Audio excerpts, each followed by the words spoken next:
Good evening, everybody, and today I am going to discuss one of the most important topics, that is post-structuralism, a philosophical theory which must come under 20th century literary theories and 20th century critical theories and literary movements.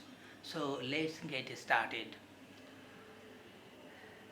Post-structuralism comes from philosophy and it is the representation of science of language and literature.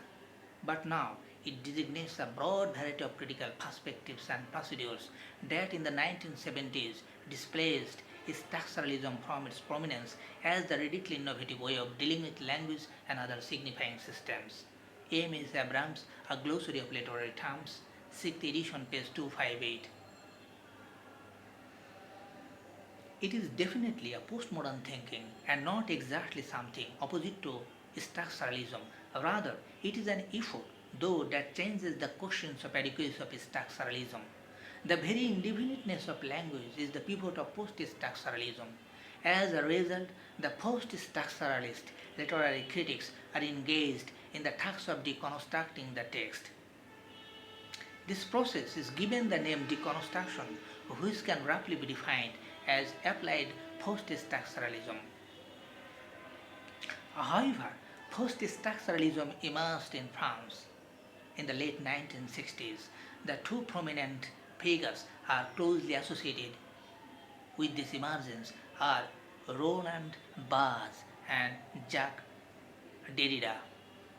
In fact, Roland Barthes was a post-structuralist and his ancient crucial essay named The Death of the Author, which is the hinge made him turn from structuralism to post-structuralism.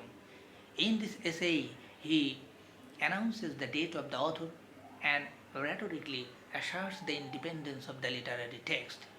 The fact is that through this essay, he made a bridge between the post-structuralism and the structuralism. In this essay, he announces the death of the author and rhetorically asserts the independence of the literary text. That is, according to this essay, the text is completely free from author's notion and intention. Here the preference and independence regarding the interpretation of the text are of the readers. So the corollary of the death of the author is the emergence of the readers. The readers are important here. The text here is produced by the readers.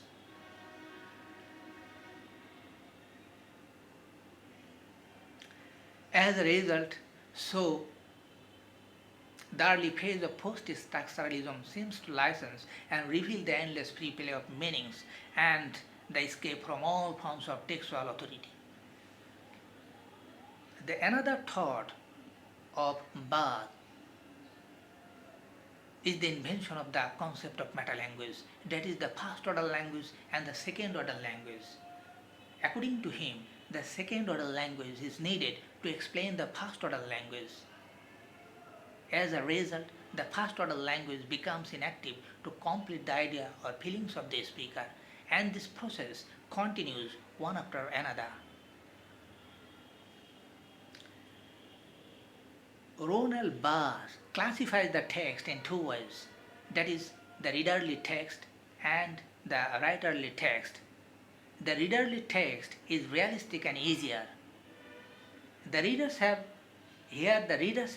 less responsibility to disclose the meanings, while the writerly text is non-realistic. As a result, the readers are more responsible to interpret the meanings. Then the second key figure, Jacques Derrida. In the post-structuralist movement, the second key figure is Jacques Derrida, who is mainly famous for his three books, Speech and Phenomena, of Grammatology, and finally Writing and Difference. All of these books are on philosophical rather than literary topics. A key text in post-structuralism is Derrida's book of Grammatology. The slogan, "There is nothing outside the text," is the most frequently quoted line from this book. However, reading and interpretation are not just reproducing what the writer taught and expressed in the text. This inadequate, this inadequate notion of interpretation Derrida calls a doubling commentary. Critical reading must produce the text since there is nothing behind it for us to rebuild, to reconstruct. So the reading has to be deconstructive rather than reconstructive in this sense.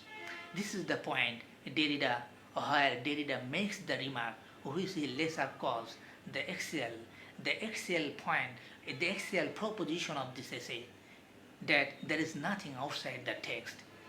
Actually, the work of Derrida and others had cast a grave doubt on the classical notions of truth, reality, meaning, and knowledge. Eventually, in the conclusion, it may be stated that within post-structuralism as a whole, conflicts and differences exist whose future history cannot be predicted.